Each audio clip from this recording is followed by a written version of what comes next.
Hello, everybody, and welcome to this episode of the Closers Podcast. I'm your host, as always, Marco Alvarado, and joining me, as always, is Quinn, the Moondog, Kalani, Quinnathan. How are you doing today? I like that jacket, man. Is that Barcelona? Oh yeah, Football Club Barcelona, repping today. Very nice. I'm doing pretty bueno. Pretty bueno. Pretty bueno, Good. I guess. I know you got some stuff for school coming up that's due later, so thank you for being able to come on. And it's no worries. I'm a last minute kind of person. That's interesting. Are you like a person, you like the pressure of the moment? Do you like procrastinating because that pressure mounts and you're just like, I got to get this shit done?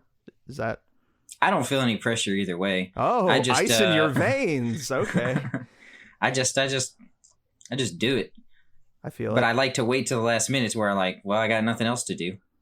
Nice.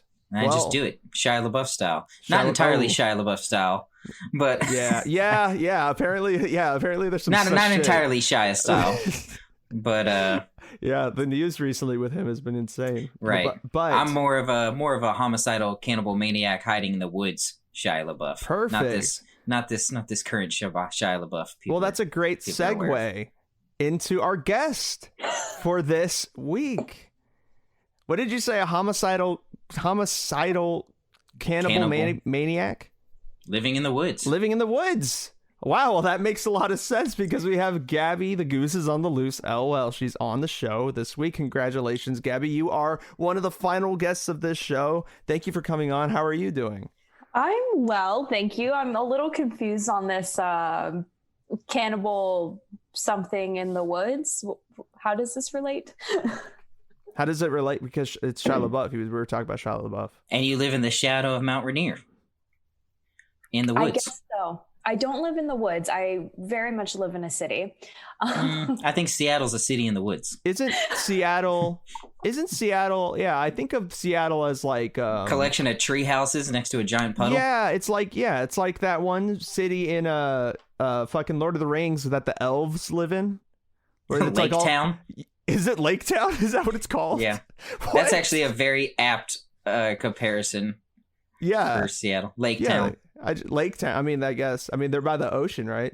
Or is there lakes? I imagine there's lakes there too. There's a lot of lakes in the area. The actual coastal ocean is a few hours away. What is this Lake Town you speak of? Bruh, are you using your double monitors? Let me just do a J.R. Tolkien deep dive real quick as I pan left. Very smooth. Okay, Lake Town, I guess. Yeah. I guess it works. I don't know. The way that they portrayed it within the movies of Lord of the Rings, when he was talking about, in the forest by a pond, it just reminded me of that. I don't know. It's a dreary, wet place. Yeah. It is actually drizzling right now, but it doesn't rain as much as people think it does. Like, it rains and it's kind of annoying, but it's more of a light mist constantly versus in the Bay Area. Like, we definitely get rain in the Bay. Yeah. So it's just longer and more constant and darker. That's how it is here currently too. It's very drab. Little rain in the valley. Yep. Yeah, it's interesting. We don't get this type of weather very often, so I don't know. I haven't seen this type of weather in a minute, so I'm welcoming it, but I will get very tired of it very quickly. Just like I have gotten tired of school very, very quickly. And Gabby, you wanted to talk about your feelings about this school year and how shitty, to use your words, it has been. You're a TA, right? I am. You have a very unique perspective. I would caution, don't say anything that gets you in trouble. Or maybe she wants to get in trouble. Maybe that's what her last hurrah. She's like, you know what? I'm going to use this platform. That'd be the Northern California in you. That would be the Northern Californian in you, yeah, for sure. I'd respect it. I wouldn't edit anything out. I would just leave. I'd say salute. Yeah. No, I really enjoy my job. I actually love being a TA. I think it's awesome to be that support system for students. It is difficult at times, but I'm there to help. And that's always a good feeling. Plus, the professor that I work under, she's amazing. Her resume is a good 7 pages. Damn. Like, that's how deep in her career she is. Jeez. 7 pages. And there's at least 2 pages worth of like awards and publications. So wow. Is she a professor of information systems? No. She is an accounting professor. Oh, okay. And actually, though, she teaches accounting information systems. Oh, how specific. We love to see it. We love information And you got a systems. 7-page resume out of that? Yeah, that's impressive. I would argue I'd that's say pretty so. impressive. Yeah, good for her. She's been in the industry for over 20 years, and she's been teaching for a long, long time. So she definitely started her career in industry. Pre-computer. Pre-computer. Isn't that wild? That is pretty crazy. I was talking to my grandmother. My grandma used to be an accountant, and she told me she had the giant spreadsheets, huh? Yep. Yeah. Man, bookkeeping runs through the family, don't it? Wow. I didn't know she was an accountant until I was talking to her very recently. It's destiny. Destiny. Who would have thought? That's beautiful. Everything's full circle, ain't it? Life Apparently. is full circle. Life is a circle. Just Life like you isn't said. a circle when the earth is flat. There you go. Well, in that way, hold on here a second. Now. Hold on. But so this semester, Gabby, how's it been for you? I know it's over for you now, and I do you go by the semester system or is it like quarters? We do not. We do go by quarters. So Okay. it was interesting going from community college to Seattle University just because at community college it was a semester system and I loved it. I thought we were able to get to know our professors very well. If you fell behind a little bit, there was extra time to catch up. But being on the quarter system, oh my God, it's just nonstop the entire time. It's a sprint. Yes. Are you two on quarter or semester? I'm on semester. Hawaii doesn't even recognize daylight savings time, so we are on the semester. How does that relate? They're very we go our own way. Yeah. They're very traditional, I guess. That's a good way of saying it. Is daylight savings traditional, would you say? Is it or is it not? I'd say it's traditional to the American aesthetic. Okay. Yeah, that's fair. But yeah, no, I have experience in the quarter system because in Sweden, I'm sorry I have to bring it up, okay? But I have experience within it because of that. That's it. That's all I'm going to say. That's all I'm going to say. Hey, what were you doing in Sweden? Shut the fuck up. That's all I'm going to say. Quinn, did you know that Marco did a study I hate. I wasn't aware, actually. He studied abroad in Sweden? Oh my God, this fucking I thought he just went for holiday. No. Anyways, Gabby, what were you saying? So this semester, the quarter, whatever you go by, yeah. quarter with daylight savings. With daylight. Right. I don't know if you guys feel like this, but I was constantly burnt out.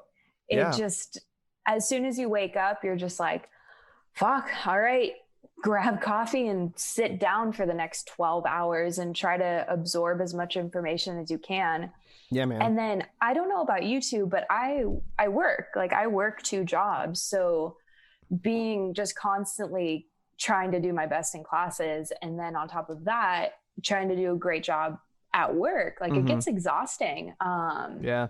It just almost feels like there's never a break. Yo, dude, I totally You're working at the understand. wrong places. You need to shoot down on the social scale. Maybe, yeah. You need a less demanding job. I would suggest you work at a UPS store. I would highly suggest for you not to do that. If you Thank you. But not a lot of brain activity required in making copies. I'll just throw that. I mean, hey, I don't disagree with that. That's definitely true. It's easy to just just turn off for about 6 to 8 hours at that place. That is honestly, that's why I do love working at the spa, because I do get to take time and completely disengage with my classes and just be at the spa. And plus, at the spa, it's a relaxing environment. There's nice music playing in the background. You don't get to talk to people very much. It's awesome. What sort of music? Spa music. Just go to Spotify and Google and Spotify. Go to spa Spotify. music. Does it have like an Asian flair? If you would like it to, there's some Asian flair. There's some classical flair. You can also find some nice rain sounds. Oh, do you guys offer a lemon pepper option too? Wait, rain sounds? Like what? So you guys are just sitting there listening to the rain? That seems fairly redundant. While it's raining outside? Just open the window. Yeah, no, for real. What the fuck? That doesn't make any sense. I don't understand. What's up with all this rain? It rains in Seattle. They listen to rain in their businesses. The fucking mountain nearby is called Mount Rainier or whatever. Rainieri. I don't know. That's not Keith. That's Raniere. Keith. Yeah. I believe Mount Rainier originally was not called. Oh, you mean to say Mount Rainier probably had an indigenous name before it was? Who would have thought it was named something else? There were people here. It was. I wonder what that name would be. I'm glad that you have your second screen to help us look this up, Gabby. It's very, very awesome. You're like Tony Stark. I know, yeah. For real. You got all the tech. If me and Quinn ever want to rob a bank or something one day, we have a person in the chair who could help us out. Guide us through where we got to go. Oh, yeah. Guide us through. Now would actually be, I've been thinking about this. If there is ever an optimal time to get back into bank robbery, now's the time. Why? Everyone's wearing masks. If you could just time it right to where everyone's wearing similar masks. Yeah. And then just see if you just have everyone leave the bank at once. Mm-hmm. Yeah. That's true. I was thinking about that too when I was walking around the grocery store. I'm like, if you want to steal something, you easily can. But businesses are actually getting broken into so much more than house burglaries now. The spa actually got broken into very recently too. Really? Yeah. What'd they target? Did they just go for the essential cash? Oils? Yeah, did they get essential oil? They took a lot of products, and they also took our register. Damn, they took the whole ridge. They did. They found it somehow and just grabbed it and was like, "This is mine." And then we found it later in the some parking lot. We're like, "Oh." Did they use dynamite to open it up? Yeah, they It blew looks like it up. they smashed it. Damn, that's cool. I mean, well, not cool. Well, I don't know. I mean, look, man, times are tough, and when you have you have people that don't want to help out. The government doesn't want to help out, and so it only makes sense that crime would rise. You know what I mean? But yeah, and it's easier to do it with businesses right now, just because no one's in the office. Yeah, exactly. So school. So this double monitor, Marco, please tell us about your setup right now. Oh, you want me to talk about mine? Even though you've been hinting at yours this entire time, you want to even hinting at mine. Tease us even more. Okay, that's fine. I could talk about mine. I'll tell you, my setup is not elaborate at all. I have one single monitor. I use a laptop, and I have a Canon EOS Rebel T6i that I use for my view. I don't know, like as a webcam, but it's a DSLR. Which is a type of camera that has a mirror that reflects out, and that is how the images are captured through a little mirror on the inside. It reflects and then gets captured digitally. I must have you know. And then, let's see. I have a table. I have two tables put together because my room is pretty small, so I have to, fit within the dimensions of this confined. And these are the only two tables that I could put together that would work. I can't find a table that really has these exact dimensions that would work for me. So, you got to make do with what you have. But that's really all for me. I mean, the mic, we could talk about the mic. You want to know about this? Tell us about your setup now. Do you have a desk? Who? Me? Quinn. You're done hearing about you want to know about my setup? Well, I'll just plainly show you. My setup's rather rudimentary. I'm sitting on my bed. Literally on my bed. There's no desk. There's no nothing. Books and movies. That's my setup. Do you find it difficult during classes and online classes, especially when you're doing assignments that you need multiple tabs, or you're working on either Word documents and Excel sheets and different articles? How's that working? I just drag the mouse to said tabs, and then I just click on them. Then they appear. And when they appear is when I edit said tabs. And then when I'm done looking at that tab, what I do is I drag the mouse left or right to another tab. And I just look at something else. That sounds like a pretty good system, Quinn. Very like patented, proven, it seems. Right? I would imagine. Fire and wheels over here. But I mean, hey, we're not all accounting majors here. So Gabby, No. That brings us to you. What about your setup that I have kept hinting at this entire episode? What's going on? Has this made your quarter better? Yeah, tell us about your trimester. How far along are you? PSA, I'm not pregnant. Please don't spread that lie. I remember that was like a nice rumor back in high school for some reason. What? That you were kids are mean. Damn. I don't know. Kids are mean. I get it. Well, Marco, since you asked my setup, I have a nice desk from IKEA. Has a couple drawers. I got it secondhand. I also have a nice plant that I'm looking at, a poster of the California poppy. We love that. But the main focal point, keeping it to your roots. I like it. Is my double monitor. And as you can see, I have two different things open right there. Yeah, that's very nice. Is it an insignia? What is the brand? Dell. Old school. Wow. Also got it secondhand. I bought it off of OfferUp for like $20. Yeah, that's cool. I ain't mad at it. I mean, a $20 monitor, you can't really beat that. No. That's vintage. Yeah, that is vintage. Dell are the bell bottoms of computers. Mm-hmm. That's a great comparison. Very apt. I like but it. It's made my life so much easier when there's a bunch of things that need to be opened all at once. It works amazing for that. So I highly recommend that everyone gets a double monitor. And I feel really bad for people that don't, because I'm sitting here with my small laptop and I'm like, I can't keep track of all these tabs. Yeah. I think it's important to point out, though, an add-on to your double monitors, it looks like, and I'm not entirely sure, it looks like you have a chair that allows you to rotate from a fixed position. See, I think that's something that we should advertise. You need with the double monitors. Yeah, you need the swivel. You need the swivel chairs. Turning your hips and your spine in a fixed position. Hey, that's no bueno. That's no good. Yeah, that's bad. You'll have do to that. visit the spa. You do that. Yeah, that's a one-way ticket to go see Gabby at the spa. So that is true. That is very true. But okay, so with this setup now, Gabby, are you looking to upgrade further? Are you thinking of adding a third monitor or even a desktop? Another keyboard? Oh, two keyboards. So you can be typing two words at the same time. A double-decker keyboard like a London bus? That'd be cool. Are you going to start streaming? You should start streaming. Start a Twitch channel. You already have Twitch. How? What? You don't know what Twitch is, bro? Wow. I'm surprised. Twitch is a streaming application. I know it's like a website, but I don't completely understand what it is. I know people that play video games a lot like to use it. Yes. So it's just a website that you just invite people to watch you while you do things. Yeah, you broadcast whatever you're doing on Twitch, and it's the hosting site for people to just like live stream. Is there a lot of porn on there?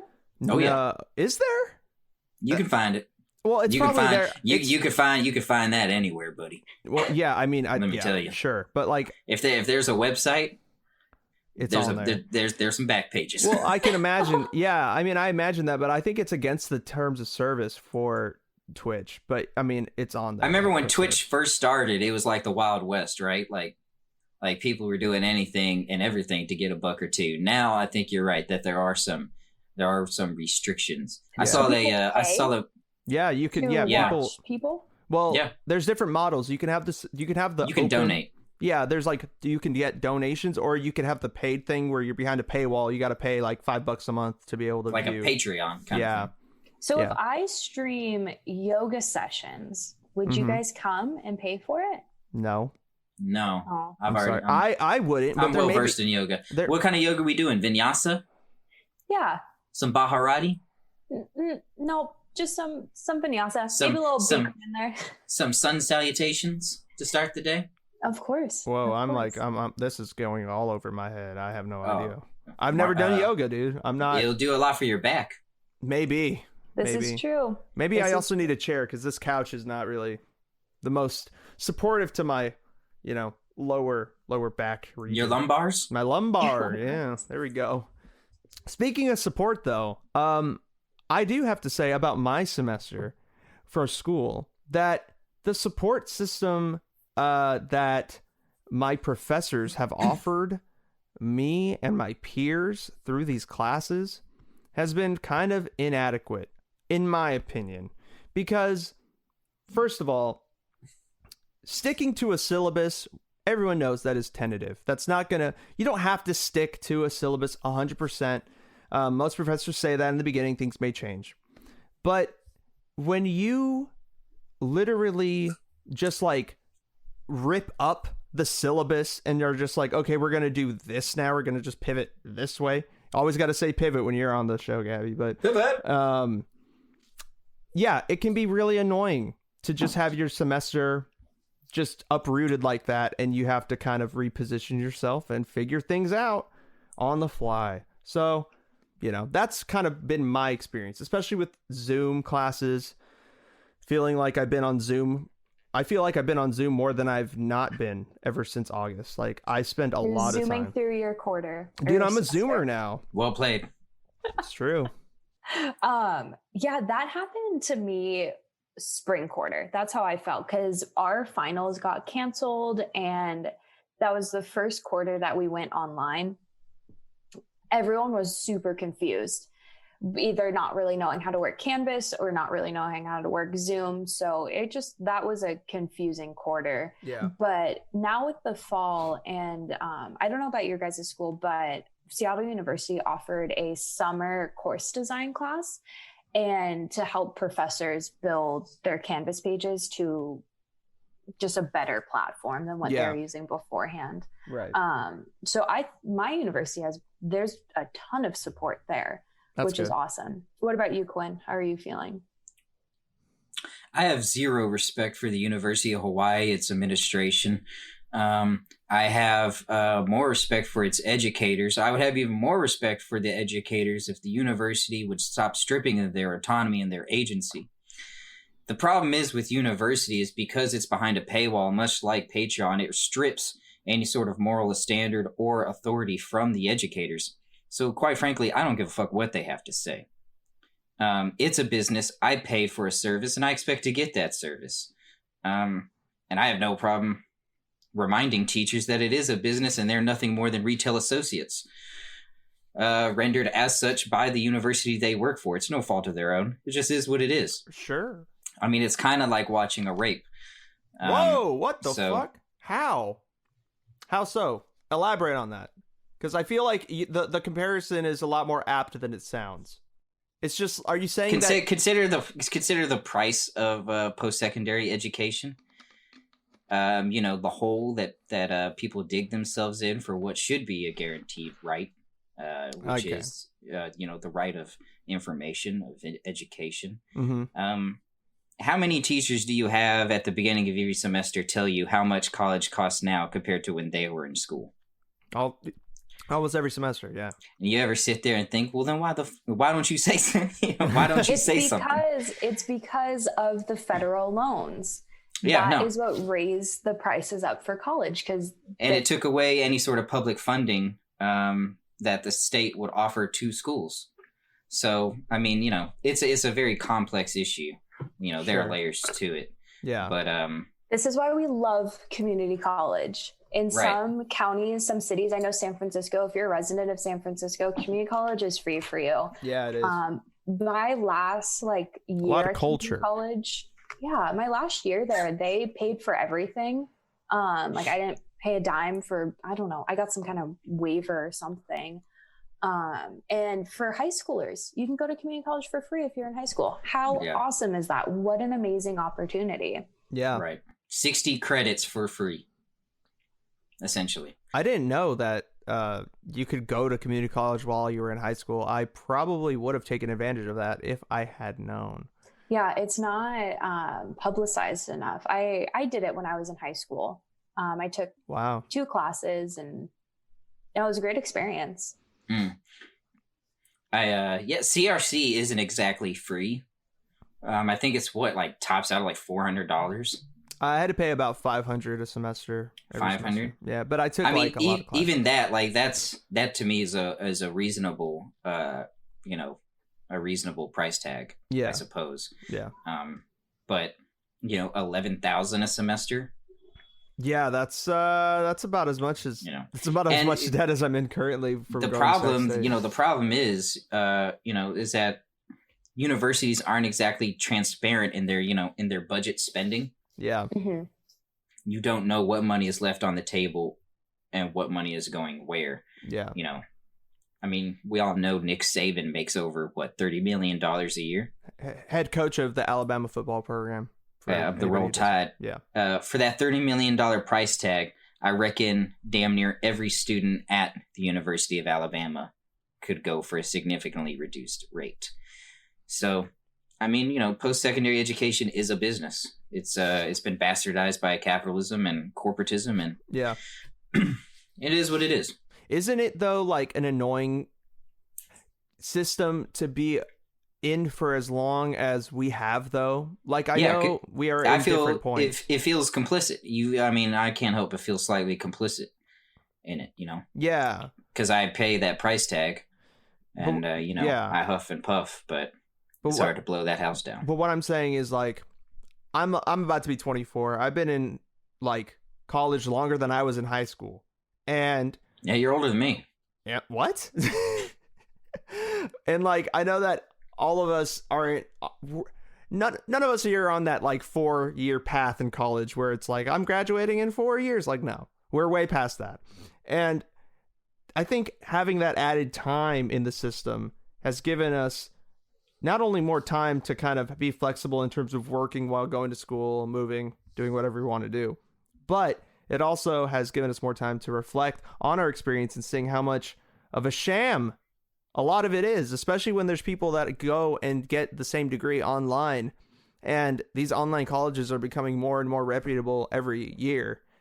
I don't know. And seeing how, for instance, at Sac State, how the education I got at Sac State online, sure, wasn't as good as it was in person, but honestly, it was very comparable to what I got. Maybe it wasn't as good in certain respects, maybe it was better in certain ones, but like overall, it's very comparable. And like I had to pay the same.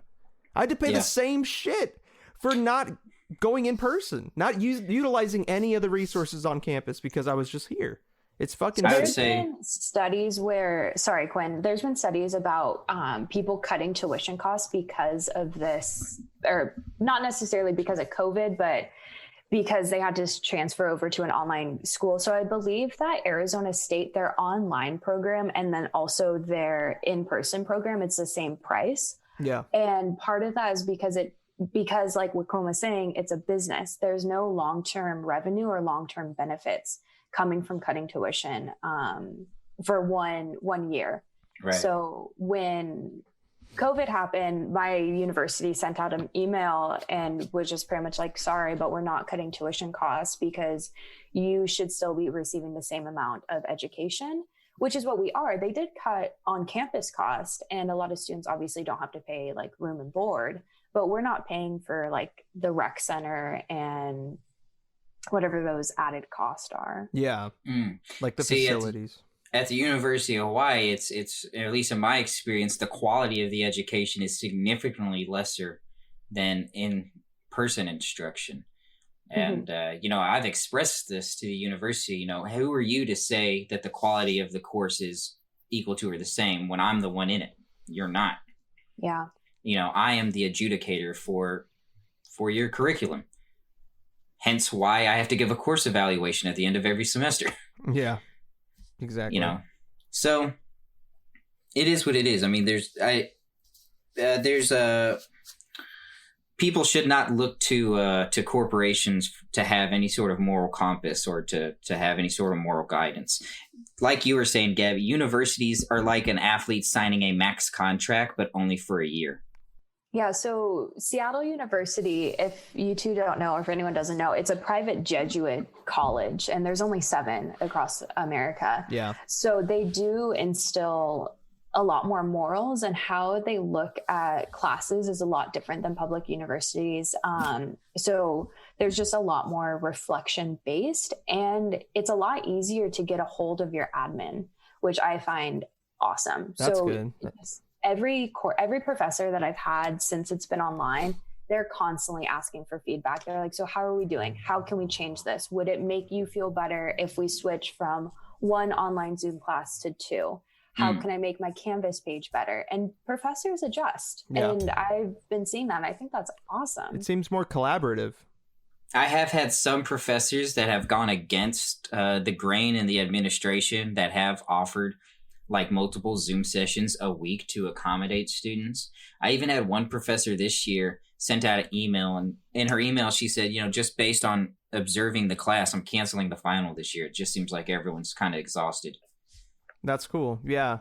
Yeah. And I find that type of empathy, because that's really what it is empathy, is becoming increasingly rare amongst the public education system. Yeah, I agree with that. And it's interesting because at the beginning of the semester, I had a class that the professor just asked us straight up, and she was like, do you want this to be a synchronous course or not? I know it says on here that it is, but I have it set up so it doesn't have to be. If you guys want it to be asynchronous and we just meet like the class right before our exams just to review, that's cool with me. And we chose to do it asynchronous. Prefer asynchronous or synchronous? I'm an asynchronous guy.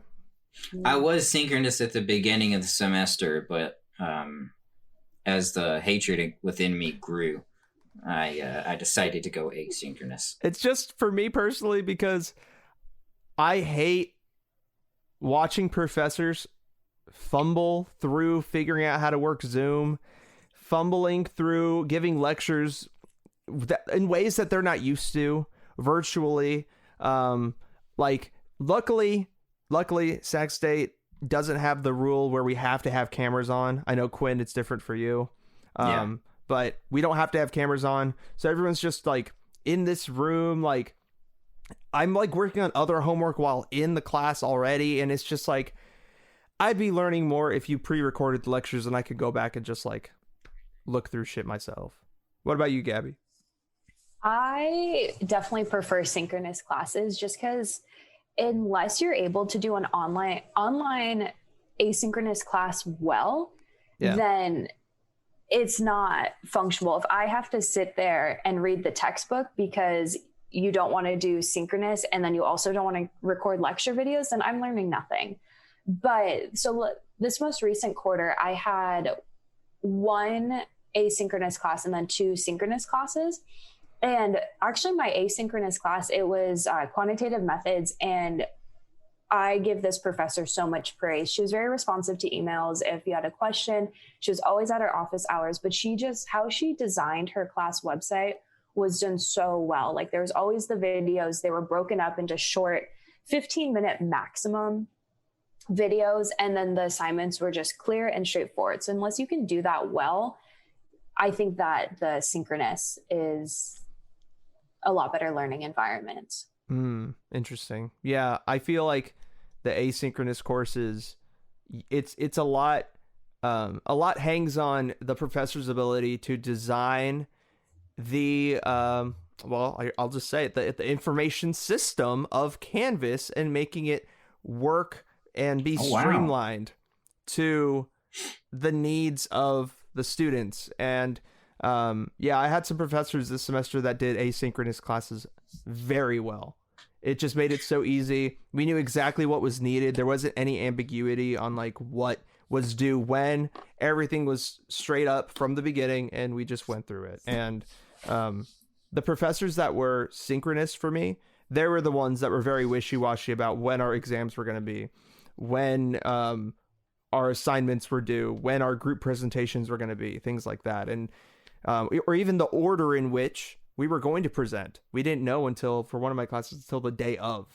Like, we had no idea what was going to happen. So I feel like synchronous classes, I don't know. I've just had not the best experiences with those. But Quinn, though, what made you become an asynchronous person after initially being like on team synchronous? I'm curious.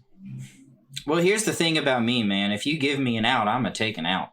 So if I'm sitting here in front of a class and I don't have to screen share, well, I'm not going to pay attention to class. Right. I could much rather watch like a YouTube tutorial on building rafters or something than, if you give me something to distract me, I'm going to take it. Like, I'm not going to focus on what you're telling me to focus on. Right. Which is why I'm such a freaking, I got such a hard on for in-person instruction. If I could, if they had told me like, you might get the disease, but we're going to offer you instruction in-person instruction, I would still go to class. Just because that's what benefits me the most. I guess it just speaks to a lack of discipline on my part, but. So you know yourself very well. Yeah. And so like asynchronous, just send me the lecture, send me what you're going to say. Yeah. I won't really look at it. But I'll get the gist of what you're saying, and then I'll find outside sources to corroborate it. I mean, honest to God, that's how it's what I'm doing on my final now. I haven't gone to class in like 2 weeks. Right. Why? Fuck them. Oh my God. It is that time of year. You send me the prompt, and I'll look at the reading material. I'll skim through it, read it like Stephen Hawking, and then I'll find some abstract website to enforce the point, and I'll list it in my bibliography. I love it. What year is everyone? Works for me. I don't fucking know at this point. At this point, I have one full semester left, and then I'm gonna graduate next fall after I take like 2 little classes that I need to make up. So I guess I'm a senior now, right? That's what it makes me. I don't know. I guess you would call me a redshirt senior.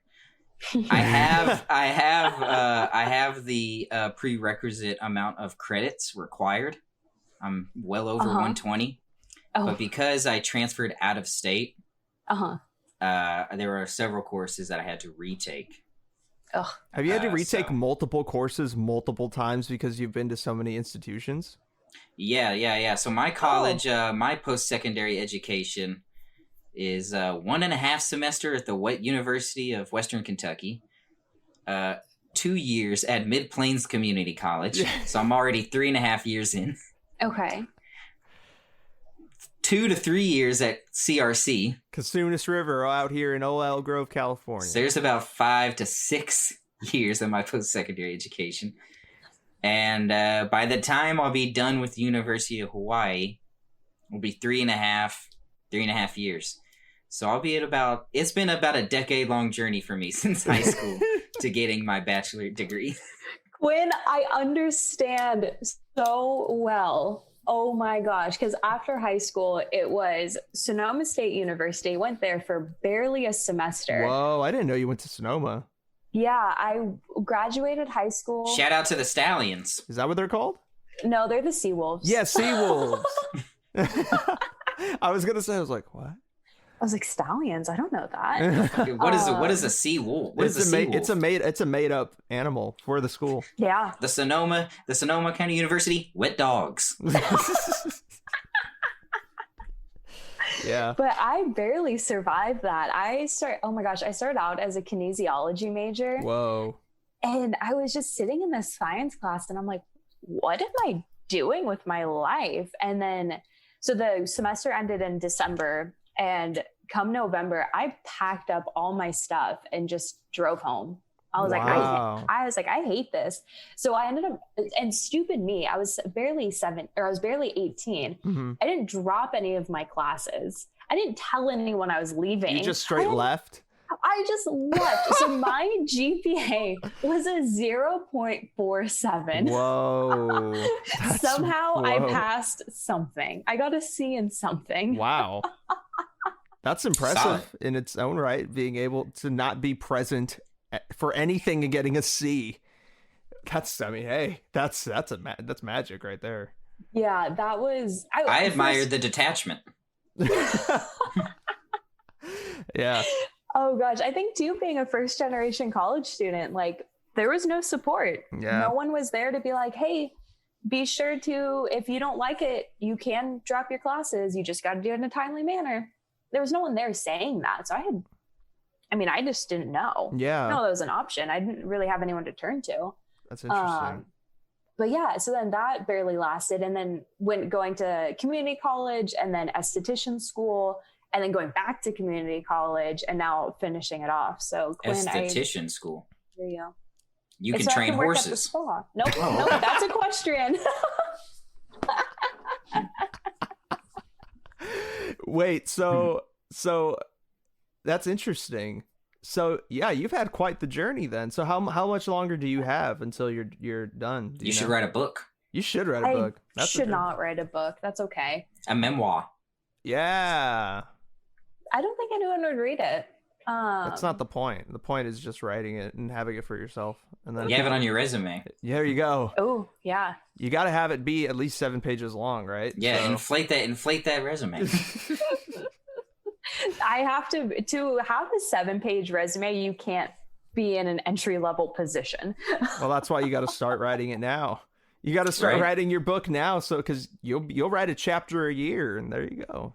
I always found resumes are really lacking of personality.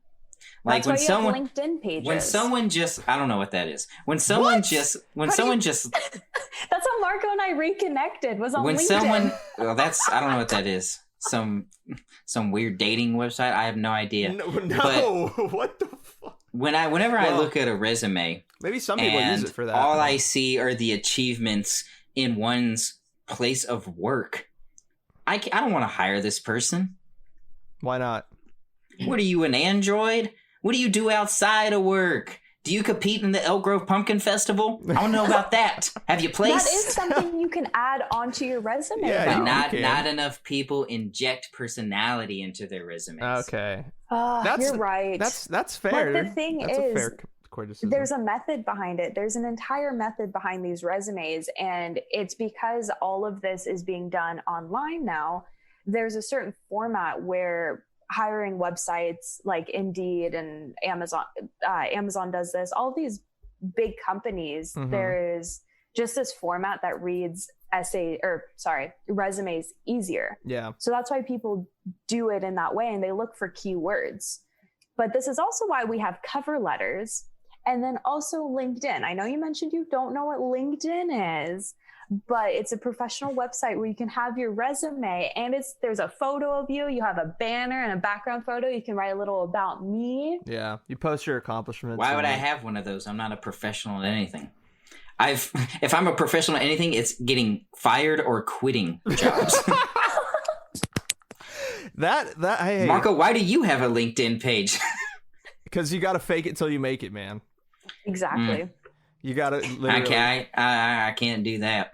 I'm incapable. No facade here. I'm too busy flying with eagles. I know. Yeah. There you go. That's the thing, man. I feel like there's multiple ways you can fly. You know what I mean? Or am I wrong? What would Double A say, Quinn? What would he say? I think Double A would just look at you and then would do something else. Get What over are you know what- yourself. saying? I don't know what Double A would say to that. More than one way to fly. You only get 2 wings. Except pigeons have wings and they don't fly. They like What? to walk. Really? Neither They do don't- Okay, when penguins. was the last time you saw a pigeon fly? Tell me. I see pigeons fly all the time. In fact, I'll drop a little knowledge on you. Pigeons are used to deliver messages off of vast distances. It's true. Because they fly. They don't walk. Hence Imagine the- though. hence- You attach the message to the pigeon, it just fucking waddles 500 miles to where you want it to go. Like, Yeah, hence Every time I see a carrier pigeon- pigeons. They're just walking around eating stuff off the ground. They're tired of flying. yeah. You just see very tired pigeons around you, apparently. But yeah. I mean, Penguins have wings and they do not fly. that is true. I don't know, man. I just with LinkedIn, it's an interesting. I don't like LinkedIn. I hate it, honestly. When I was looking for internships and stuff earlier in the year, I was like renovating it and shit, but I haven't paid much attention to it since. But it's just like, I don't know. Everyone's putting on a front. It feels like, but that's like that's the agreement. I feel like the social agreement that everybody makes on that website. It's like, look, we all are inflating our own accomplishments here. We all know this, but we have to for competitive advantage purposes because we need That's to the get social media effect. Yeah, it really everything's kind of inflated. Social media inflates every aspect of your life. It is, but I mean, that's the thing though. It's like LinkedIn is very important nowadays in certain like I would say markets in certain circles. Jobs. Yeah. Do you feel like certain enterprises put LinkedIn in a higher esteem than others? So I don't know about you, Marco, but my classes require LinkedIn, like my business courses. Mm-hmm. Yeah, some of my business courses, like we had to build a LinkedIn as one of our assignments. Really? What is this world you guys live in? I did like the future 2 semesters ago. I had to build it for my communications class. Yeah, it was a business comms class. Yeah, I already had it, so I just like showed my professor, I'm like, here, and he was just like, okay. I've never taken I've taken public speaking. That is the extent of my communications course. That's interesting. I mean, that is a class I haven't taken. Really? See, public speaking was like a mandatory class I had to take back in 2012. Wow. Is this pre-LinkedIn? I think LinkedIn was founded. I honestly don't know. I think LinkedIn was founded in like 2010. Let's fact check with my double monitor. There we go. Yes, if you would please.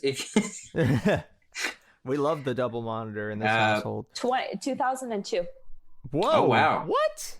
That's pre-Facebook. So it didn't blow up until this decade. Yeah, that's crazy. Because I mean, I don't know. I honestly, it's funny. I had a LinkedIn for a long time because I just made one because I was like, whatever. I was like 15, and I never looked at it for like 6 years. And interesting that LinkedIn survived when MySpace did not. So Microsoft owns LinkedIn. Yeah. Oh, that's. I thought Facebook did. No. Oh, okay. But yeah, it's funny because our old boss, me and Quinn's old boss, was the only person that like followed me on LinkedIn for like 3 years because I never looked at it. He just found me somehow, and I just, yeah, it's funny. But a friend. Someone I know. Yeah, that's how Marco and I reconnected. For some reason, you popped up and we connected, and I was like, what's Marco up to? So they have a suggestion page on LinkedIn? They have suggested people you should like follow on it. That's interesting. That's a little concerning. Dude, it was weird because I hadn't spoken to Gabby in years. It's been so long. And then I just saw suggested Gabby. I was like, what? It was probably my phone number because you still had my phone number. I did. Somehow I did. I was surprised. You gave LinkedIn your contact information. I didn't actually. I didn't. Well, maybe it's on there. I don't know. Whatever. I'll check it later. But like, I don't think I did. I never give my contact information to like any websites. App? Yeah, no, I don't. I just don't feel comfortable. Like, I don't know. I'll give them my email, but not my fucking phone number. They still have that either way because your email has your phone number. Okay, well, you know. Are you looking? Could you pull up his LinkedIn profile right now on the double monitor? Oh God, yeah, no. Yeah. Do you want me to share my screen? Bruh. All right. Well, if you want to, fine. I don't care. All right. Hey, that's a solid picture, right of frame. Thank you. What are you looking at? Nothing. Oh wait, what was I looking at? I think my friend. I don't know. Who's our mutual? Oh, Sophia. Sophia, the most random mutual friend that we have. We love Sophia. We love Sophia on this podcast. You have a plethora of striped shirts. I love striped shirts, bro. From the Baby Gap. Hey. Woo. I was going to make a joke about a French Navyman, but that is a... You're the one who made the Baby Gap joke, Quinn. Gabby's just repeating it on like a previous podcast. It's a solid joke. Hey, if you can't beat it, don't try it. This is true. So yeah, this is Marco's LinkedIn page. It looks great. Nice. Wow, thank you. I think so. He has an amazing About Me page. He's updated. You got to change that to a senior at Sacramento State. I got to add Gothenburg University too. Ha. And then we can see because you traveled abroad, didn't you? Yes, I did. Got you. Yeah, you should add that in. No one I don't think cares. enough people know that about you. Gabby's is great too. Look at that. All That's that okay. experience, bro. Damn. There is a lot of experience on It's here. interesting. It's interesting in the recoup spa that the C is in capitalized. Because, like, recuperate. Okay, sure. I didn't make it. I didn't. Oh, My that's hands funny. are washed of That's this. funny. Gabby, so since you did like have a pretty, Oh, San Mateo, let's say, home of Tom Brady. yeah. Yeah. My cousin goes to the high school that he also went to. Wow. Nice. That's I cool. got drunk with one of Johnny Depp's cousins about 12 years ago. At least someone who claims they were Johnny Depp's cousin. But you got to understand, everyone in Southern Kentucky claims they're related to Johnny Depp one way or another. Is he from there? He's from Owensboro. Oh, I didn't know that. Interesting. Oh, yeah. Wow. Well, Gabby, my question was, since you had kind of a tumultuous start to your college experience and now have definitely soared exceedingly past that start, like what's the biggest like lesson you've learned through this experience of college? Yeah. Oh, gosh. Okay. Sorry. I just found that to be hilarious for some reason. Yeah. All right. Let me break it down for you right now. I think for me, community college was such a pivoting point in my educational career. Or actually, no, I take that back. Going to esthetician school, I hated school for the longest time. Like in high school, I was like, I'm not going to college. I don't need this. Like, this is only for like rich and fancy people. And I don't fit in that category. So going to a four-year university just wasn't really Fancy. in the You're plan. wearing a necklace. Thank you. Oh, I how am. the What's more tables fancy have than turned. that? But after seeing a lot of my classmates, my graduating class in high school, go to college, I'm like, oh, this is a big deal. This is important. Like I said, like I was a first generation college student. Like no one talked to me about college in the slightest bit. Yeah. So going to school, hating it, and just being like, I'm not coming back here like this. There's plenty of successful people that don't go to college. But then going to esthetician school, I was just inspired. I was really inspired to continue my learning, continue my education, because education is kind of the way out of any situation. The more you know and the more motivated you are, that's your way out. Right. It Right. certainly offers more doors Yeah. Exactly. to find your way. It gives you more than one ladder Ooh. out of the hole that is graduating high school. I'm curious. You didn't want to go to college. What did you want to be? That's a great question. What was the dream gig? There was none. There really was Wow. none. That's interesting. You wanted to be a vagabond? Just a weary traveler? Like the pigeon that you thought would walk 500 miles. Wow. Wow. No, there was My life is that of a pigeon's. One that cannot fly. Here I am on the ground, scrounging around for breadcrumbs. Who will give me my wings, life? Who will let me fly? I don't know why it reminded me of Andre the Giant from the fucking Would You Like a Peanut? I don't know why. You are the brute squad. I don't know why that reminded me of that. oh, Anyways, man. I'm sorry. So we were saying, Gabby. Don't be sorry. No, I just I didn't think that far ahead when I was that young. Mhm. 16, 17 was a little rough for me. So Right. thinking about college and post high school just wasn't really something I thought about in a very long term setting of like career and whatnot. So I knew that I did have to get some type of education to be able to do something, get out of this like minimum wage of like, you know, retail and whatnot, because that's what I did in high school. But I knew to be able to get out of that, I did have to have some form of education. Mm-hmm. So that's why community college and esthetician school, I was like, okay. Like esthetician school, I had no aspirations to be an esthetician. Somebody suggested to me, I started looking into it. I was like, oh, this is 6 months. Cool. Like, I guess I'll do this. And I did it and I loved it. Wow. So you weren't running towards nothing. You were running from something. Oh, Ooh, we're going there. Yeah, we're getting vulnerable up in here. But you know what? I can relate because I wasn't very much academically inclined until well after high school. Yeah. Well after high school. But I did want to be a teacher. But it wasn't because I had any drive or goal to be a teacher, nor did I care about educating people.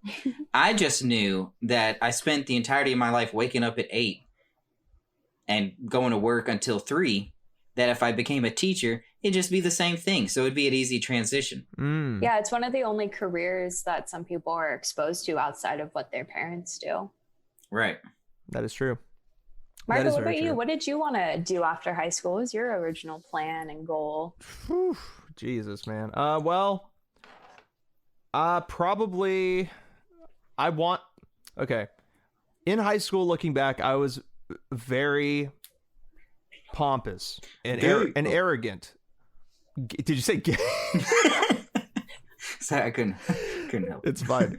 But I was very arrogant, and I thought that like people would tell me like, you know, man, once high school's over, like the world's very different afterwards, and like you got to prepare. And I was like, I'm already prepared enough. Like I'm fine. Oh man, thanks. You dude. were ready. You were totally ready. 7 strangers living in a house, huh? Yeah. I was like, thanks. I'm fine. I don't care. Like I'll figure it out. Life just kind of like always just happens for me, and things will work out, you know? And so I just like had an idea when I was like 15. I was like, San Francisco is a cool city. I've never really been there. It'd be cool to live there. Say that I conquered a big city, made it work. I'll make it work. Did you bring a flower in your hair? No. No, I didn't. That's a good pull. I like that.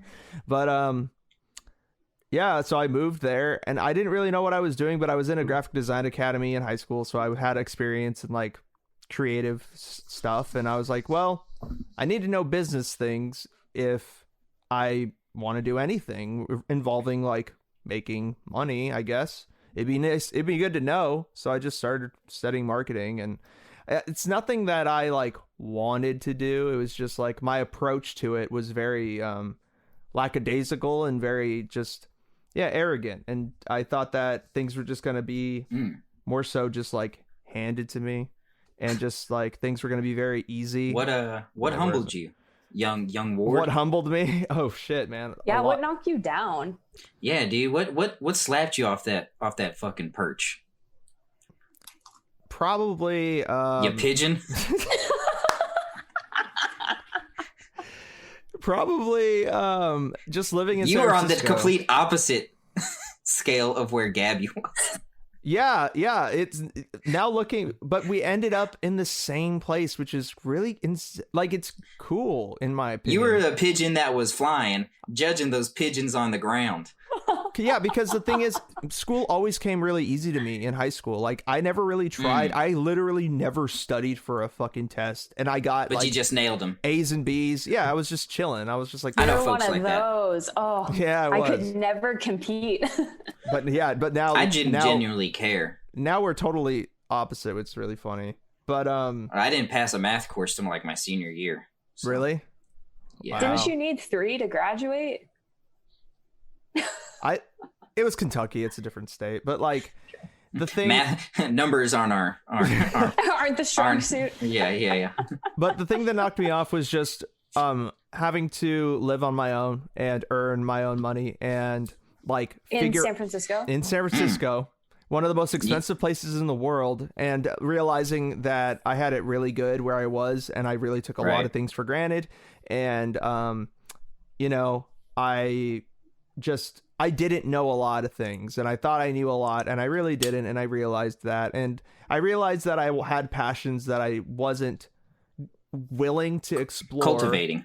Yeah, but I had passions that I wasn't willing to explore when I was in college and SF because I had so much time wrapped up in that stuff that I wanted to pursue music. I wanted to pursue a podcast or whatever, but it just never, I never had the time. So when I came back here to Elk Grove, I was like, okay, I have time now. And I'm very thankful for that time because my parents are, you know, very nice to me. They let me stay here. They don't have to, but they do. And I'm going to take full advantage of that. I'm going to do what I want to do while also going to school, also working and busting my ass because I know how to bust my ass because I learned that while in San Francisco. So like, that's what kind of humbled me. And that's why it's taken me so long to... The city humbled you. The city... Big city lights! The city broke me, man. But I rebuilt myself into a better person, I would say. And you rose like a phoenix. Sure. Not like a pigeon. Not like a pigeon. Well, pigeons can rise, but sure. Phoenixes are more apt, I would say. If the wind is strong enough. Yeah. But yeah, it's interesting that we all have taken different paths to like to get to where we are now with our college and university experiences, but like there isn't one way to do it, as many people I can imagine have told you guys, just like I have heard that a lot. You know, like you don't have to finish in 4 years. That's not just, you know, not everybody's as fortunate. And I was told, I was given a lot of options. People were constantly telling me, maybe college isn't for you. Really? Yeah. They're like, why don't you explore this option? There's a while when I thought about going into the priesthood, but that didn't pan out. Oh, yeah. You told me about that. You were thinking about becoming a priest. Yeah, for a while. And then for a while I was thinking, well, maybe I'll just become a merchant marine and sail the world, unloading cargo ships in Dubai or some shit like that. And then, you know, I thought about joining the Navy for a while. Yeah. But, no. Nah. Yeah. That's interesting, Do you though. too feel the, not, what's the word I'm looking for? I guess the age difference between students that we sit in classes with, because even though we aren't that much older than our peers, we have a lot more life experience than some of the ones that went to college right out of high school and kind of just had stuff handed to them where it's like their parents like, oh, you don't have to, you know, worry about student loans and working while you're doing this. Yeah, I do. I definitely do. You feel it? Yeah. You guys have a resentment for the younger people in class? Is that what you're saying? Not so much a Maybe. resentment. I don't know. I mean, I like that honesty. Fuck them. I kind of think I do because we work in a lot of group projects at my university. So a lot of times I'm just like, ugh, another fucking 19-year-old that doesn't care. I'm like, go fuck yourself. Do you know how hard it is to like be where you are? Yeah. You know, like, Yeah, so yes, I unleashed. do have resentment. That's what it is. It's resentment. Yeah, you have to work with a lot of people who are like me when I was 18. You have to work with a lot of those. That's interesting because I honestly, my group project experiences have been really great. I had to team up with a bunch of people who I thought were like that, and then as I got to know them, they definitely exceeded my expectations as like group partners, and like we were able to just like bust it out. Like we all just kind of knew like, hey, none of us want to be here, but we got to make the most of this, and let's bust it out now so we can just chill. And so I don't know. It's interesting though because I feel like we're in an interesting position because there is also people that are vastly older than us in classes too that are also students. So like being in that middle range where we see how like aloof certain people can be that are younger than us, but we can also see how aloof some older people can be that maybe haven't had that like classroom experience in a long time and it's a little foreign to them, and like being able to be in between that is very interesting because I can understand that person who doesn't have that classroom experience, because like there was a time where I only took like 2 classes for a semester, and then jumping back in the next semester, there's some sort of like some etiquette things that take a minute to relearn, I guess. And then I understand being that kid that doesn't want to fucking listen or doesn't want to participate because he thinks he's too cool for that. You know, like I know that side too. So it's I've always felt that older people in class typically go about it the right way because they understand the monetary cost of what it means to be there. And so, they understand the value of not only their time, but of the people around them. Yeah. Their time as well. On average, that's the vibe I get. Now, I'm not saying it's, it's for every old head out there, but that's the vibe I get. I would also say that I really hate group projects, and I strive to find classes that don't force that on me. And whenever an occasion when they're like, yeah, you got a group project, that's typically the assignment that I skip. You skip on the group project? Yeah. Usually they start the group projects in the beginning. So you just never work with your group? No. I send them a message. I'm like, I'm not a group project kind of guy. Cheers. Wow. So Count me out. You're that so guy. What repercussions have you seen from that? Because obviously those students do have to tell the professor. No? No, I tell the professor. Okay. I'm like, I ain't doing that shit. But I don't like it. I don't like depending on other people to carry their own weight for the sake of my grade. That's interesting though, because don't count me a part of it. Make sure they get their thing, and I'll take a 0. What about when you go into the workforce and a career and a full-time job? Because collaboration's huge, no matter where you go. Especially on a film set, if that's like your major. It's different. I'll make do with something that I'm passionate about, or if it's a requisite. If it's like, oh, we need you to do this group project to come up with the Venn diagram as to why the otherness of minorities, blah, blah, blah, blah, blah, blah, blah, compared to the colonial majority. Fuck that. Wait, so you're talking about like classes that aren't specific to your major? You're talking about just like random like yeah. If it's an informational system course. Don't expect me to raise my hand for a group project. Expect an email later that night telling you why I'm not. Funny enough, in my IS class, we did have a group project, and that? It was the worst group I'd been a part of. Can you tell us about that group? Is that all right? You don't have to name names, but like... God damn it, Dave. No, it was just... people did their work in the group, but coordinating with everyone was so goddamn difficult. It's terrible. And it's like pulling teeth, because it's like, hey, let's see at this time, does that work for everyone? And then people are like, no. It's like, okay, cool, but give me another option of when you can meet. So it seems like you had to take on the role as the leader then of the group. I was.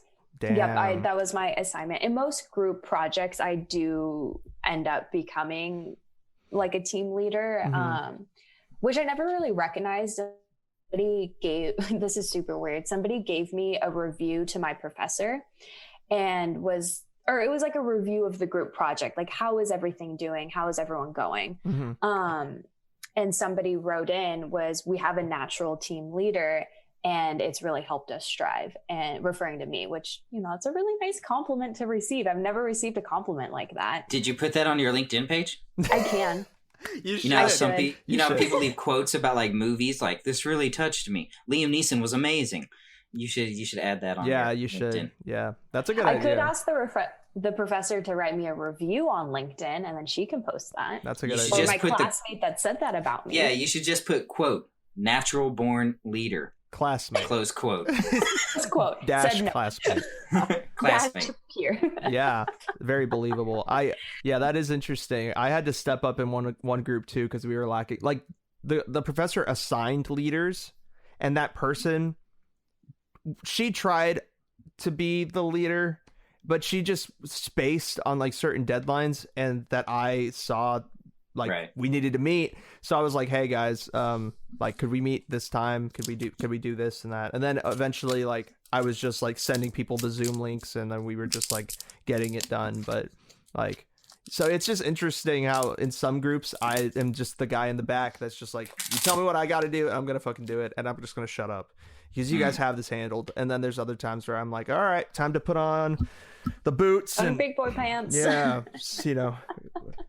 be the ringleader. Man. Yeah, that's wild, because almost every single one of my classes at SU has been group project based. Really? Quinn is just shaking his head. No, I'd rather kill myself. That's how it is in business classes, though. It's a lot of group projects because they want to make sure you know how to collaborate with people. You get that experience in collaborations. So, I mean, Right. I understand it. I don't hate group. I like group projects because it's like, if we have a good group and you divide things out evenly, you only have to do a small portion and you're done. And if you're team lead, you pick the easiest portion and divide out the hardest parts to everyone else. Was that really leading? yeah, I don't abide by that. Personally, I don't, because it's just sketchy. Like, I get nervous. You I'm sit like, and delegate. well, I get nervous because it's like, if you can't communicate adequately in a fucking group chat, do I really want you typing up the main part of our like fucking report? I don't know. It's a little sketchy to me. So like that's just how I feel about it. But Outside the classroom, man, I shut down. I feel it. Yeah, just I didn't. You just fucking. Yeah, no, I tell them, I'm like, I didn't pay for group work. I didn't pay to work outside of the classroom. Damn. Well, I'm glad you're I'll not do in my it. homework, but Glad you're not in any of my groups, man. I would be pissed, but I keep it real, man. I keep it real. I mean, yeah, it is what it is. at least in the beginning of the semester, you like go for it, and you're just like, no. And instead of like not replying. No, to anybody. I will be 100% honest up front. Yeah, well, at least that's something. That's good. And I mean, typically, no one's ever like backlashed against me, at least to my face. I imagine behind closed doors, are like, you know, that fucking asshole that we met. Yeah. I'm sure that's the case, but that doesn't bother me. I mean, I feel that. Well, it is what it is. So before we close this out, we have to touch on one piece of news. The monoliths? Keith, no. Oh, Keith. Nixium, Keith Raniere, Yeah. has been sentenced. Yes. To how And many? We're very excited. Do we know how many years he's getting? over 100, ain't it? Is it a lot? It is a lot. I'm on times right now on my double monitor. The reason we are talking about Nixium is because back in August, we did a 3-part series on cults with Gabby.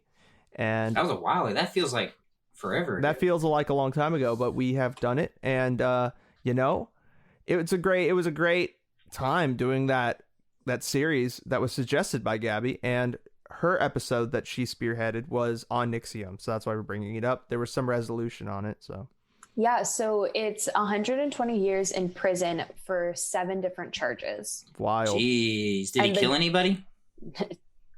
He did brand people. And the quote from the New York Times is the judge also ordered him to pay $1.75 million in fines.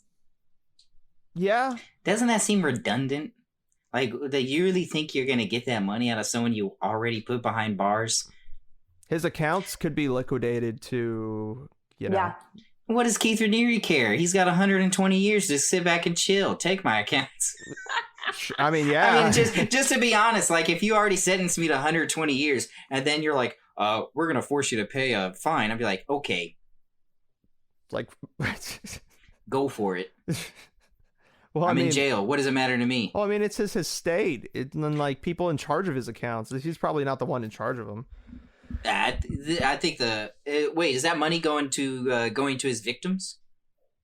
I don't presume. know who In the money is going restitution? towards. But Yeah, that would, if it goes to the victims, then, Yeah. you know, I'm all for that. I can understand it. But if it's, you know, the state claiming damages, The state's like, you know, we heard about your accounts. And we, you and we know, want some of that. yeah, with the pandemic and everything, we've gotten a little bit blindsided. I'm sure those court fees weren't cheap. tax-wise, yeah. I'm sure those court fees weren't cheap. I mean, The judge wants I a remember- raise. I got a rolling stop ticket one time for like $70, Uh-huh. and the court fees alone were like $55. The fuck? So I imagine that court fees for, you know, multiple rape Yeah. and branding yeah. must be significantly higher. And a lot of emotional distress. Yeah. I get it.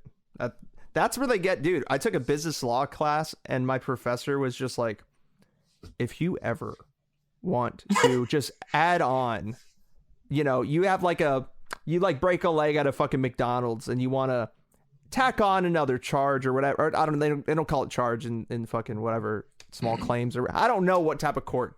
It's been a long time ago, but if you want to add on another like category of harm that's been done to you, just say emotional distress, and you can get dishonest. You can maybe get a couple more $1,000. Probably. That's incredibly dishonest. Yeah, it is, but that's the fucking court system, man. And how do you put a monetary value on emotional distress? You can't, and that's why it's so arbitrary that if the judge or jury, depending on the type of case it is, if the person or people who are judging the entire case comes to say that you are in the right, adding that on will just sweeten the pot for you.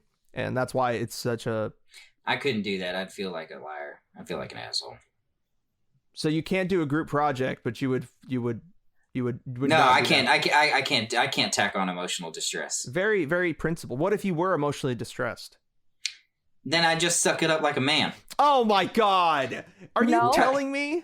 Are you kidding me? What define emotional distress? If someone spit in my cheeseburger, right? I order a burger from McDonald's, a cheeseburger. I ate it. Yeah. At that moment, I'm emotionally distressed. Yeah. But let's be 100% honest with you. Is that gonna ruin my goddamn week? No. Okay, that's not the definition of the definition of emotional distress is if you were just... It seems like you really can't put a definition on emotional distress. Yeah, I mean, it's just if you are distressed in an emotional way. Okay, define that. I just did. What do you mean? No, define distress. Emotion and legal distress. Definition of emotional distress: a highly unpleasant emotional reaction which results from another conduct and for which damages must be sought. Yeah, for instance, okay, let me give you a hypothetical. The series finale of Game of Thrones costed me a gazillion amount of emotional distress. That's okay. That doesn't mean I'm going to go seek a monetary value for it. No. It's only if there is already distress, like if there's physical distress in any form, whether on your property, onto your body, already that you're suing for, you can prove that distress. You can throw on emotional on top to get some more, money on top of it. Because if you break your leg because some fucking, I don't know, some business mopped the floor and they used fucking oil instead of fucking water or something, for just hypothetically, the pain that you felt probably fucked you up emotionally too. To a degree, you can't walk, you're in a bed for a while. I've broken bones, man. It's not the worst thing. They heal. Okay, but see, this is why you can never be a fucking lawyer, man. You gotta think about empathy earlier. Yeah, you're right. We were. Yeah, there's a degree of empathy, but there's also a degree of get over it, as Double A would say. Oh, get over it. Yeah, but that's the thing. So then, do you support? So you say that the $1.75 million in fines that Raniere has to pay. So you're saying that if that is going to the cult victims, that is okay. So on their end, why are they getting that? It's because of emotional distress. Yes, but this is legit emotional distress. This isn't I slipped at McDonald's and slipped a disc. This is I was raped repeatedly and forced and coerced to do things that were against my own will, with lasting post-traumatic stress. Like okay, so you're not an asshole. Good to know. I'm glad there's some degree. There's a distinct difference in legitimate emotional distress. I'm just saying, which really just should be called PTSD, because that's what it really sounds like. Sure. Versus heightened emotions in the moment. All I'm saying is, as a lawyer, if you were to be a lawyer, thinking as a lawyer, you want to get as much money as you fucking can. That's the whole point, kind of, for your client, of course, but also for yourself. So all I'm saying is that's a tactic used. And you can agree, disagree. I'm a straight shooter. But yeah. I'm a very Aaron Burr. Aaron Burr Hamilton way about justice. That's how I look at it. Jesus Christ. But yeah, it's good that we have some resolution on that NXIVM stuff. May he rot for 120 years. What if he survives? What if he becomes like the most... He's 60, no. What if he becomes... He would be 180. No, that's not a thing. That would be impressive. If he lived to be 180, I would say release him. Let him go. You deserve to get back out there. I mean, for Christ's sake, I've just been watching or playing Cyberpunk recently, and like there's people in there that are like over like 150 years old. So it's been on my mind, like surpassing the ages that we currently can as humans. Just wondering. Do you think you'll surpass that age? No. What age do you think you're going to expire, Marco? Probably 84. I'd say 80. What about you, Gabby? You're a vegan now, so let's think about this honestly. If I had a ballpark, I say you got a 10-year baseline up on the rest of us. So 90? I'm not a vegan. For the record, I just don't eat a whole lot of dairy. Are you lactose intolerant? I'm lactose intolerant. That's why I ask. This is true. But most white people are. So that's interesting. And most Hawaiians are. That's interesting. I'm not. If I were to put an expiration date on myself, I would have to go late 70s, early 80s. Wow. What do you think it's going to be? Probably a goddamn fucking heart attack from stress. Whoa. Just based off of my actions now and how stressed out I get now, I don't really see that calming down. I think it's just inherent in me. So, yeah. Or I'll just be sick of it. Maybe I might break my fucking legs at a goddamn McDonald's. I'm just gonna be lying there in the hospital bed, not recovering, and be like, fuck it. Someone, please tend to my emotional distress. My emotional distress, please just kill me. Yeah. Marco, how do you think, what's going to be what's going to be the hand that punches your clock? Probably. And will it be my hand? Probably won't be your hand. It probably will be like, I feel like it'll be sudden. I feel like it'll be random. I don't think it's going to be anything that's like ceremonial. Like get hit by a train. I don't think it's going to be ceremonial. I don't know. I just feel like it's going to be something where like I'm walking somewhere and grand piano falls on you. Either that or fucking like I'm just at the wrong place at the wrong time and I get like shot by somebody who like is trying to around South Oakland again. Sure, yeah. Something like that. I don't know. I just feel like I'll be at the wrong place, wrong time, and everyone's just like, "What happened?" You know. That'll be it. My story will have very. You think they'll put that on your headstone? Wrong place, wrong time. Probably. I have to write that in my will. I should do that. What about you, Quinn? Since you're asking the questions, I reckon it will go one of two ways.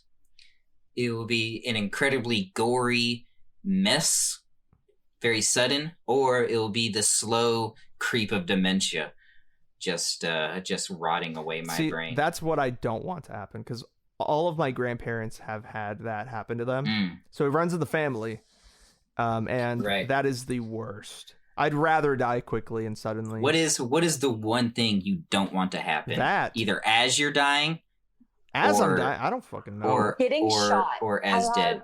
Put this together. Wow, you don't want to get shot.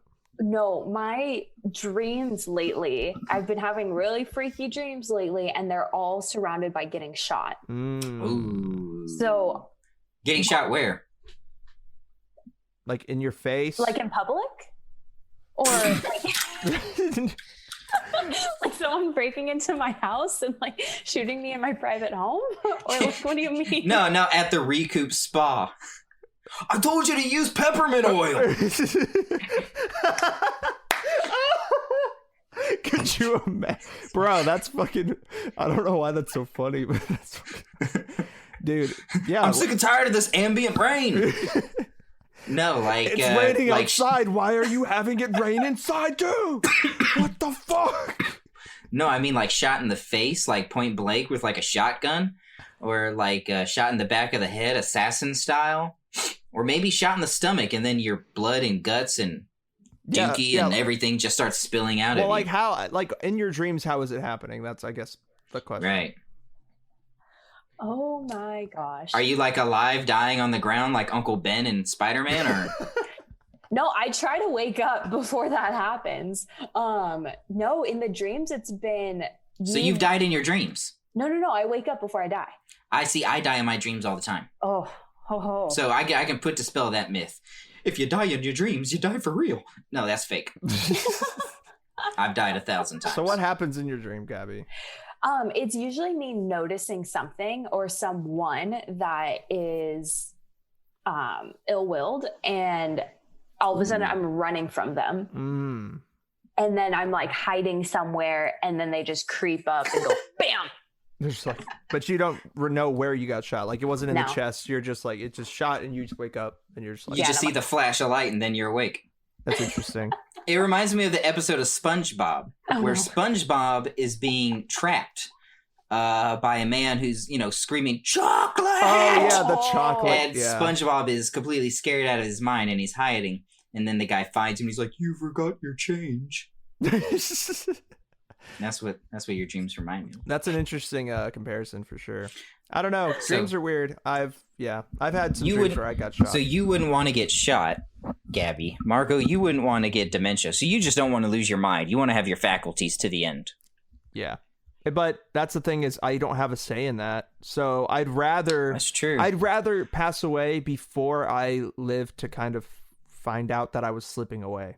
So yeah, or if I started feeling like I was slipping away or realizing that I'm like, oh, I walked out of the house without fucking pants on. Like if then you'll things, be like, it's my time to go. Yeah, it's like I need to find a way to just kind of figure out how to go. There's been extensive research into the effects of cannabis on both dementia and what's the other one?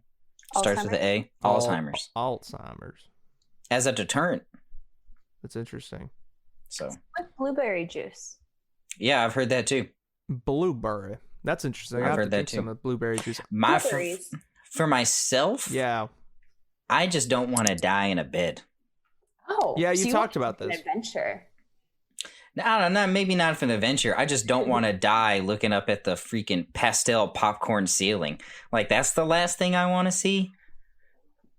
My ceiling. I mean, we talked about this, and then we were like, okay, well, like, place me on the cliff at Yosemite, and fucking not even Yosemite. Just like, if you can't place me somewhere nice, for Christ's sakes, it's just funny though. Just like a vulture just comes down and starts fucking pecking your eye out as you're like laying there. Like you're like, honest to God.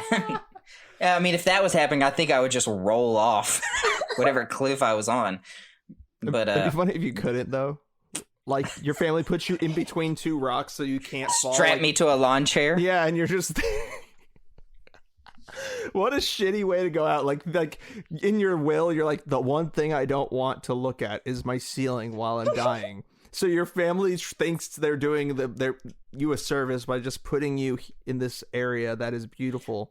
And I'm not entirely sure. Like, I'm not entirely sure that I want to die around a mass of people. Like you ever been in a hospice? Yeah. And a person is passing away and everyone just gathers around them and they're just kind of like, what? Like just like counting weird. The time. Yeah. Like I don't want to be on the end of that. That is weird. Maybe just me and two of my closest peoples, whoever that is. Yeah. And then I don't know. Yeah. I would much rather die at like Laguna Creek Park than in my bed looking at the ceiling. You have like cousin Larry fucking looking at his watch like, me and Regina have dinner reservations at 7:30. Like, can he just hurry up and just fucking die already? Like, is the roast in already? Like, aren't we gonna eat after this? Yeah. Like, I don't know. I just don't want to be involved in that. I would rather go on my own terms as far as setting more than anything. Yeah. And then around people that I would choose, and it would be a very small select group of people, unless I was going to die awkwardly and violently, and then in which case it would be a large group of people. Yeah, I would want them to witness the sheer horror on my face as I was being disemboweled or something. And that's interesting. So on that note, this is a good pivoting point. Speaking of having to go, I am sad that the Closers podcast is closing. Yeah, so we want to give you some time to just say whatever you want to say. Feel free to use your rendition of Closing Time by Semisonic now. Okay, so you did bring this up in the very, very, very beginning, Marco, and you said, hey, the last, couple minutes is all yours. It's your floor. I wanted to tell you this now so that you don't have it come to a surprise when we get here. And here we are. Yeah, I know. We hit a lot of topics that I'm very passionate about, like education and loving community college and talking about that. We touched on Keith Raniere, which is something we talked about to touch on. Yeah. And so I'm kind of out of topics. Well, what do you want to say to the audience that has liked the times that you've come on, the people that you probably will never meet that have reached out and said that they liked it when you've been on and things of that nature? Like, I do find that incredibly endearing when you shoot me a message and you're like, hey, I got this response back from whoever and they thought you were great. That touches my heart so much because I sit here a little nervous and watching if I say too much or whatever. And then I'll listen to the podcast and I'm like, God damn it, you could have said this better. You could have done it this way. Yeah. So to still hear that somebody's like, that's awesome. It touches the heart. Of course. So, and this is something I've been, I listen to podcasts very, very, very regularly. So it was always something like, oh, that would be cool to be a part of that. Yeah. And here we are. So thank you for the opportunity. Of course. It was really awesome to randomly be able to reconnect with you over LinkedIn of all places. It's funny how that website got brought up too. But yeah, after years of not talking to each other ever, it's cool that through this year, like I've told you before, like in our private conversations, like through this year that a lot of people have felt loss in one way or the other. It's cool to be able to regain something. And that's pretty nice and powerful. And to be able to also bring you along for the ride of this podcast to in a certain way, that's really cool. And that cult series that we did was really awesome. And I'm going to look back on hosting one episode and hearing you guys talk about your guys' topics. I'm going to look back on those memories fondly. So thank you, Gabby, for being part of it. In a year of things lost, a friendship was found. Yeah. I know, right? The tagline. I was going to say, that should be the title of this. Or the tagline. What do you know? It's like I'm going to school for this sort of thing. That's true. Well, Gabby, thank you again. And if anything ever changes on either of our ends, I can imagine we will talk again in a public forum, maybe. But thank you again for being a part of the second season, and it was a true pleasure. Quinn, do you want to say anything? Thank you. And then Quinn, it was awesome to meet you. You are very blunt on messages, on Instagram messages, and I'm like, I don't know if this guy's going to be nice or not. I can't tell. He doesn't respond much in the group chat, but you're a pleasure. You're funny. Thank you. I get that a lot as far as my online communications. But I'll say that it was a pleasure meeting you, and it was super cool. I was very nervous when we first did our series, as Marco can attest to, and it's cool to the whole podcast has been cool because I met a lot of different people, and I made a couple friends. So thanks, and don't be a stranger if the situation ever calls for it. Yeah. Sweet. If you two are ever in Seattle, I got a brand new couch. Well, it's not a brand new couch. I bought it secondhand, like everything else in this apartment, but it's a couch and it's nice. There we go. Now we can steal offering my home. Awesome. No, thank you. I'm just kidding. Okay. Yeah, steal your couch. If you really want to, you can sleep on the balcony too. Oof. Yeah, with the pigeons? Thank you. No, I'm fine. But Gabby, it's been a pleasure, and we'll definitely talk soon. So thank you. Thank you too.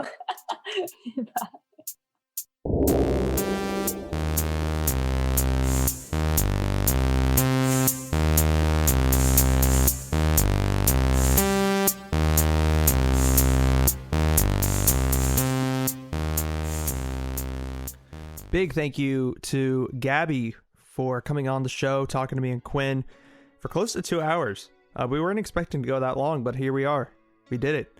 For you guys, the people out there who have stuck with us through thick and thin and everything. Next week is our, what do they say, penultimate episode, second to last episode. And we got none other than Officer Ryan Crossett and Father of the Year Kevin Pierce. They're going to come back on for one last, like, kickback sesh. Just like before, we're going to share some stories, talk about the past, the present, the future. Going to chalk it all up. And, yeah. Then after next week, it'll be the last episodes of Hang 10, this podcast, the Closers Podcast, and closing out the week. So, without any further ado, I'll bid you an adieu. Talk to you on Friday.